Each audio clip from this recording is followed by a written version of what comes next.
Bonjour à tous, j'espère que vous allez bien. Donc cet après-midi, une petite vidéo portant sur une recherche de chemin que je donne donc, aux premières années de BTS froid, formation scolaire, puisque je les ai en électrotech. Alors il s'agit ici donc du cahier des charges, donc du schéma électrique d'alimentation du moteur de ventilateur, donc une centrale de traitement d'air à débit constant. Donc petite image d'une bête, donc centrale de traitement d'air à débit constant, par exemple. Il n'y a pas que, bien entendu.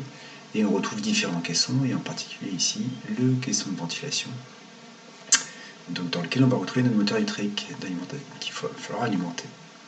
On va retrouver différents caissons, j'en parle pas plus que ça. Donc ici, on a un coffret électrique qui est à proximité de la centrale de traitement d'air, donc j'aurais pas besoin de prévoir un arrêt d'urgence, puisqu'il y aura déjà un sur la porte de l'armoire qui est à côté. Je vais utiliser donc une batterie de chauffage par résistance électrique, donc ça monte en température très sérieusement, et donc dans les caissons dans lesquels seront insérées donc, ces résistances, et bien, ça risque de monter sérieusement en température, a fortiori si j'ai un défaut de débit d'air, donc du coup, eh bien, je mets un thermostat de sécurité incendie au niveau de ce caisson. Et si j'ai un défaut, eh bien, je vais enclencher une alarme sonore, bien sûr, incendie. J'aurai sur la porte de l'armoire donc du coffret l'alimentation de ce moteur un marche-arrêt, un bouton rotatif. Du coup, un voyant de marche moteur de ventilateur. Si j'ai une coupure, donc si j'ai par exemple un défaut médiothermique, j'aurai une coupure de moteur, et si je coupe mon moteur, par défaut médiothermique, je le signale. Et puis on a dit donc la température dans les caissons de chauffage montait sérieusement. Donc si le soir je coupe brusquement ma ventile, eh bien avec l'inertie des résistances, je vais monter en température dans mon caisson et je risque de prendre feu. Donc du coup, on fait ce qu'on appelle une post-ventilation. Donc on va continuer à ventiler pendant 15 minutes à la mise à l'arrêt donc de l'installation par le bouton rotatif. Et donc j'ai prévu un voyant post-ventilation. Pour le coup, là, il n'a absolument aucun intérêt. Le seul intérêt qu'il a, c'est de faire travailler les gars sur comment signaler qu'on est en post-ventilation. Donc voilà pour le cahier des charges. Donc ça donne 3 pages, puissance, commande et bornier. Donc je vous présente la page de puissance. Donc ici, on retrouve l'intergénéral, le voyant sous tension, la protection magnétothermique du moteur, le contacteur moteur. Et puis donc ici, le moteur électrique qui est à l'extérieur de l'armoire, donc forcément entre bornes. Voilà pour la puissance. Au niveau de la commande, on va retrouver une protection de commande. Ici, un arrêt d'urgence, porte d'armoire, le thermostat de sécurité incendie. Ici, l'alarme incendie, et puis différents relais, relais auxiliaires, contacteur moteur, et puis des voyants. Donc voilà.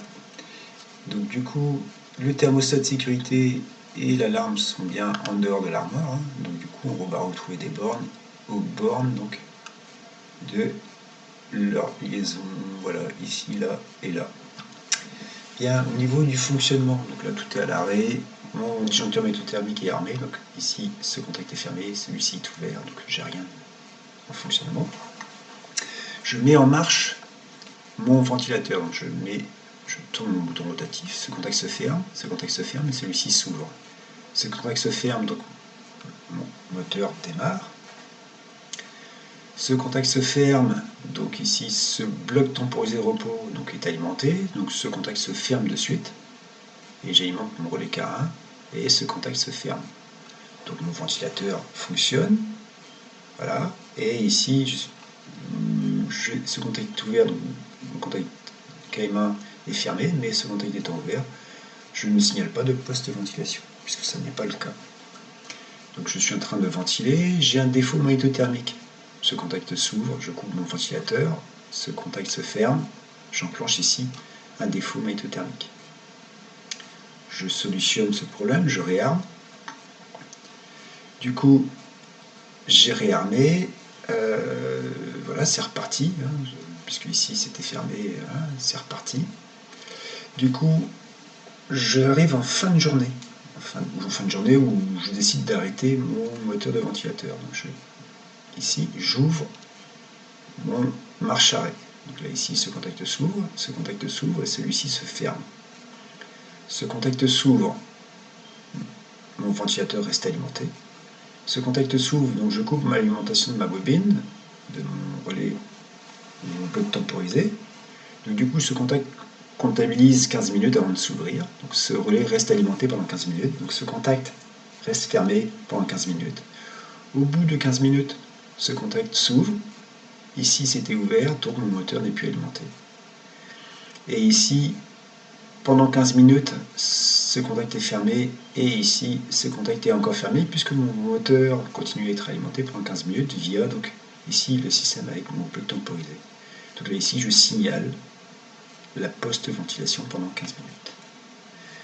Voilà donc pour l'explication du fonctionnement. Bien sûr, ici, je n'ai pas parlé des repères de fil qui sont nécessaires, indispensables, lorsqu'on fait du débannage. Donc, impérativement à mettre sur vos schémas. Donc du coup, bornier de puissance, donc on retrouve un premier câble, repéré 1, qui va vers le moteur de ventilateur. Donc ici, j'ai précisé la nature et la section et le nombre de fils, parce que j'ai dit au gars que c'était un moteur de 1 kW.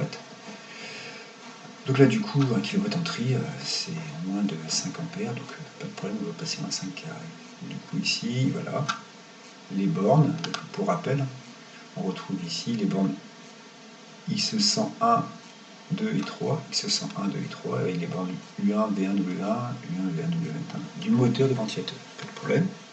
Pour la commande, eh bien, pour rappel, il n'y avait dans ce schéma que le thermostat de sécurité et l'alarme qui est en dehors de l'armoire. Donc ici, j'ai mis des bornes, donc on retrouve les bornes ici. Le commun donc, du thermostat de sécurité sur la borne 1, le normalement fermé du thermostat de sécurité sur la borne 2 et le neutre de mon, mon alarme sonore sur la borne 3. Du coup, voilà, j'ai un câble 2 qui s'en va vers une boîte de dérivation de sécurité incendie. Et donc j'ai ma boîte de dérive avec ici un nouveau bornier, enfin une nouvelle boîte de raccordement avec ici mon câble 2 qui arrive. Et donc je redistribue sur les 3 premières bornes vers mon thermostat de sécurité incendie. Il s'en va là, le câble 3 vers le thermostat. Et ici, je m'en vais vers l'alarme sonore, câble 4. Donc je n'ai plus qu'à refaire mon câblage. Pour rappel, mon commun de thermostat de sécurité était ramené au fil 1, c'est bien ce que j'ai fait là. Mon normalement fermé était bien ramené au fil 2 et mon, normalement, excusez-moi, mon neutre d'alarme était raccordé donc sur ici, sur le fil 3. Donc il me reste à ici faire ces liaisons, puisque quand je passe en défaut, j'ouvre ici, je ferme là, et il faut que je signale. Et donc du coup, je vais tout simplement utiliser le contact normalement ouvert du thermostat de sécurité incendie via ce pont que je vais ici raccorder à la phase de mon alarme. C'est bien ce que j'ai fait. Normalement ouvert du thermostat de sécurité incendie raccordé à l'alarme de ma phase. À la phase, pardon, de l'alarme. Excusez-moi. Voilà, j'ai fini. Je vous souhaite une bonne fin de journée.